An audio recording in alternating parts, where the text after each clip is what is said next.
النادي الأهلي في مهمة صعبة بكرة أمام النادي المصري البورسعيدي اللي بالمناسبة يعني شكله اتغير تماما عن السيزون اللي فات. بكلمك عن فرقة تقريبا ما دخلش فيها ولا هدف خلال المباريات اللي فاتت بالدوري. بكلمك عن فرقة كسبانة بيراميدز، كسبانة الزمالك، كسبانة انيمبا، واللي بالمناسبة يعني بيقدموا بصراحة مستوى وشكل كويس جدا مع الكابتن علي ماهر. خليني أكلمك عن التشكيل المتوقع للنادي الأهلي سريعا: محمد الشناوي، عمر كمال عبد الواحد، أشرف داري ورامي ربيعة. والثلاثي وسط الملعب هيبقى مروان عطية وإمام وأكرم توفيق. والثلاثي اللي هيبقى عليهم شغل كتير جدا اللي هنتكلم عليه فنيا كده بشكل سريع، وهو بيرسي تاو وسام أبو علي وحسين الشحات.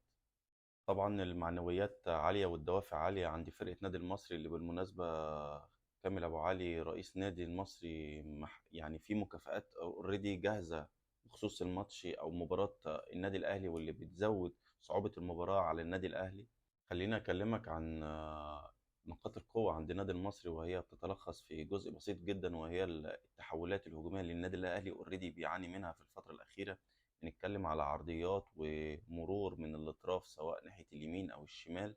خطورة فرقة المصري مش هتخرج عن أربع أو خمس لعيبة يعني بالترتيب كده: صلاح محسن، الشامي، والدغموم، وكريم العراقي اللي تقريبا يعني باك رايت بدرجة صانع ألعاب.